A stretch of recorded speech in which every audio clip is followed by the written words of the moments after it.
Sa Metro Manila at ilang bahagi ng Pilipinas, may mga lugar na halos parang ibang mundo. Mga subdivisions na hindi basta-basta mapapasok ng kahit sino. May matataas na pader, mahigpit na security, malalawak na mansyon, at mga kapitbahay na ilan sa pinakamayayaman at pinakamakapangyarihang tao sa bansa. Dito, nakatira mga bilyonaryo, top executives, politiko, celebrities. Ang presyo ng lupa dito ay hindi na lang milyon, kundi minsan umaabot sa 500,000 hanggang 1 million pesos kada square meter, depende sa lokasyon. Ibig sabihin, ang isang lote lang na 1,000 square meters ay maaaring umabot ng 500 million hanggang 1 billion pesos. Kaya sa video na ito, alamin natin ang top 10 pinakamahal na subdivision sa Pilipinas. Batay ito sa average land values, exclusivity, location, at demand sa real estate market. Simulan na natin! Mr. D. At number 10, Green Meadows, Quezon City. Ito ang isa sa pinaka-exclusive na subdivision sa Quezon City. Itinatag ito ng Ortigas & Company at kilala ito bilang isa sa high-end gated community na malapit sa Ortigas Center, isa sa pinakamalaking business district sa bansa. Ang subdivision na to ay may malalawak na lote. Karamihan ay nasa 600 hanggang 1,200 square meters. Ang presyo ng lupa dito noong nakaraang taon ay nasa 150,000 hanggang 250,000 pesos per square meter. Ngunit dahil sa patuloy na pagtaas ng property value sa Metro Manila, inaasahang aabot na ito sa 250,000 hanggang 350,000 pesos per square meters. Woo! Bukod sa exclusivity, ang isa pang dahilan kung bakit mahal ang Green Meadows ay ang lokasyon nito. Malapit ito sa Ortigas Center, Eastwood City, Ateneo de Manila University, at UP Diliman. Kaya maraming negosyante at executives ang pinipiling tumira dito. Ang Green Meadows ay may sariling commercial area na may restaurants at shops na ginagamit din ng mga residente. Number 9, Valle Verde, Pasig City. Ang Valle Verde Villages 1 hanggang 6 ay isa sa pinaka-prestihiyosong residential community sa Pasig. Ito'y matatagpuan sa pagitan ng Ortigas Center at C5, kaya napaka-strategic ng location nito. Ang subdivision ay binubuo ng 6 na villages. Bawat isa ay may sariling security at homeowners association. Average lot size dito ay nasa 500 hanggang 1,000 square meters.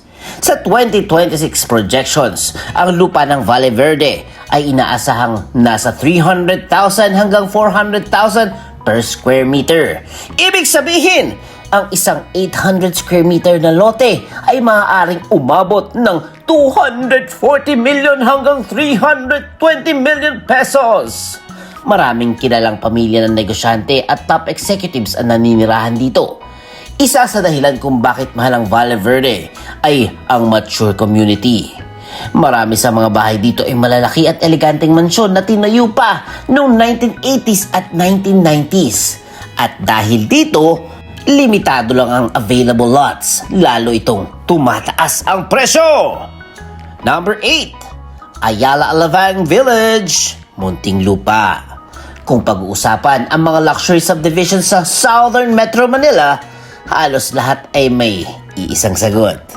Ito'y ang Ayala Alabang Village. Itong pinakamalaking high-end subdivision sa bansa na may higit 700 hectares na area. Ang village na to ay kilala sa malalawak na lote, tree-lined streets, at world-class amenities. Kabilang dito ang Alabang Country Club, sports facilities, parks at open spaces. Ang presyo ng lupa dito noong 2024 ay nasa 180,000 pesos hanggang 250,000 pesos per square meters. Ngunit sa 2026 projections ay inaasahang aabot ito sa 300,000 pesos per square meters o higit pa. Maraming famous personalities ang naninirahan dito, kabilang ang mga top CEOs, celebrities, business families. Isa pang dahilan kung bakit mahal ang Ayala Alabang ay ang lifestyle na binibigay nito. Ito ay parang isang private city para sa mga mayayaman only. Number 7. Corinthian Gardens, Quezon City. Isa pang legendary luxury subdivision sa Metro Manila ay ang Corinthian Gardens. Matatagpuan nito sa Quezon City, malapit sa EDSA at Ortigas Avenue.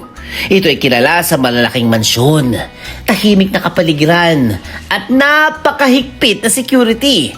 Ang mga lote dito ay karaniwang 1,000 hanggang 2,000 square meters, kaya hindi nakakagulat na napakamahal ng property dito. Sa 2026 estimates, ang presyo ng lupa sa Corinthian Gardens ay nasa 350,000 hanggang 450,000 pesos per square meters. Kaya kung may 1,200 square meters ka dito, maaari itong umabot ng mahigit 400 million hanggang 500 million pesos. Isa pang dahilan kung bakit mahal ang Corinthian Gardens ay ang prestige nito. Ito ay isa sa pinakamatagal na luxury subdivision sa bansa. Number 6. San Lorenzo Village, Makati City. Ito ay isa sa pinaka-prime residential area sa Makati. Matatagpuan ito sa pagitan ng Makati CBD at Bonifacio Global City. Kaya napakaganda ng lokasyon nito para sa mga executives at negosyante. Ang village na ito ay kilala sa quiet environment. 3-line streets again. Malaking mansyon. Ang presyo ng lupa dito ay inaasahan na nasa 450,000 hanggang 550,000 pesos per square meters. Isipin nyo, kung may 600 square meter lote ka na dito, maaaring nagkakahalaga na ito ng 270 million hanggang 330 million pesos. Ang San Lorenzo ay isa sa paboritong tirahan ng mga negosyante dahil malapit ito sa business districts at airport. At number 5, Bel Air Village, Makati. Ito ay isa sa pinakasikat na luxury village sa Makati. Ito ay matatagpuan sa loob ng Makati Central Business District area, kaya napaka-strategic ng lokasyon. Ang village ay nahati sa Bel Air 1 hanggang Bel Air 4. Ang presyo ng lupa dito ay inaasahang nasa 500,000 hanggang 650,000 pesos per square meter.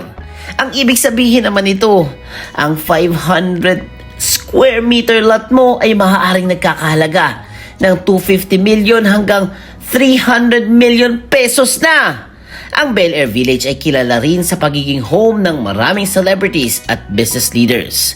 Bukod dito, walking distance ito sa Rockwell area, Makati Avenue, at syempre major offices sa Makati. At number 4, Urdaneta Village, Makati City. Kung gusto nyo ng ultimate privacy, isa sa pinakamagandang lugar ay ang Urdaneta Village. Ito ay isa sa pinakamaliit ngunit pinaka-exclusive subdivision sa Makati. Dahil maliit lang ang village, kakaunti lang ang bahay dito. At dahil kakaunti ang supply, napakataas ng presyo ng lupa. Sa 2026 projections, ang presyo dito ay maaaring umabot ng 700,000 pesos hanggang 900,000 pesos per square meter. Ang isang 800 square meter lot dito ay maaaring nagkakahalaga ng mahigit 600 million pesos. Ang village na ito ay matatagpuan sa gitna mismo ng Makati Central Business District, kaya sobrang prime ng location. At number 3, Dasmariñas Village, Makati. Ito rin ay isa sa pinaka-prestigious addresses sa buong Pilipinas. Ito ay kilala bilang home ng maraming diplomats, ambassadors, at ultra-wealthy families. Ang subdivision ay may napakalaking lote na kadalas ay nasa 1,000 hanggang 2,000 square meters. Ngayong 2026, ang presyo ng lupa dito ay nasa 800,000 hanggang higit 1 million per square meter. Ibig sabihin, ang isang 1,500 square meter lot ay maaaring umabot ng mahigit 1 billion pesos. Maraming foreign embassies at diplomatic residences ang matatagpuan dito. Number 2, Manila Golf Club or Makati Golf Club area. Ang mga bahay na katabi ng Manila Golf Club at Makati Golf Club ay kabilang sa pinakamahal sa bansa. Ang dahilan ay simple, golf course frontage. Sa real estate, ang property na may view o frontage ng golf course ay may malaking premium. Ang mga bahay dito ay kadalasang nasa bahagi ng Forbes Park at Dasmariñas Village. Ngunit ang mga lote na directly facing the golf course ang pinakamahal. Ang presyo ng lupa dito sa 2026 ay maaaring umabot ng 1 million pesos hanggang 1.2 million pesos per square meters. Isipin nyo, ang isang 1,000 square meter lot dito ay maaaring nagkakahalaga ng 1 bilyon at siguradong higit pa. And at number 1, Forbes Park, Makati. Ito ang tinatawag na Beverly Hills of Manila. Tinatag ito noong 1940s ng Ayala Corporation at hanggang ngayon, ito pa rin ang pinaka-prestigious residential address sa bansa. Ang village ay nahahati sa dalawang bahagi, North Forbes at South Forbes. Ang mga lote dito ay karaniwang nasa 1,500 hanggang 3,000 square meters. Ang presyo ng lupa ngayong 2026 ay maaaring umabot ng 1.2 million hanggang 1.5 million pesos per square meters. Ibig sabihin, ang isang 2,000 square meter lot ay maaaring nagkakahalaga ng 2 billion pesos hanggang 3 billion pesos. Maraming kilalang pamilya ng bilyonaryong nakatira dito. Kabilang dito ang mga tycoons, top politicians at celebrities. Bukod sa presyo, ang isa pang dahilan kung bakit number 1 ang Forbes Park ay ang prestige at history nito. Sa Pilipinas, kapag sinabi mong nakatira ka sa Forbes Park, automatic, alam na lahat ng kabilang ka sa pinaka-elite ng society. At yan ang ating listahan. Alam nyo ba, sa Pilipinas, napakalaki ng agwat ng presyo ng real estate. Habang may mga bahay na nagkakahalaga ng ilang daang libong piso, may mga property naman na umaabot ng bilyong-bilyong piso. At sa mga luxury subdivisions na nabanggit natin ngayon, hindi lang bahay ang binibili ng mga residente. Ang binibili nila ay prestige, privacy, security, at lifestyle. Pero ang tanong, D-Fam, kung bibigyan ka ng pagkakataong tumira sa isa sa mga village na ito, alin ang pipiliin ninyo? At kung nagustuhan nyo ang ating episode for today, please comment. Kaching, kaching, ching! At syempre, huwag kalimutang mag-like, mag-share, mag-comment, at mag-subscribe na kay Mr. D.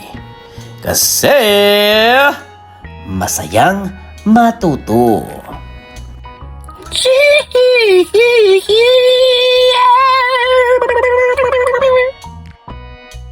The end!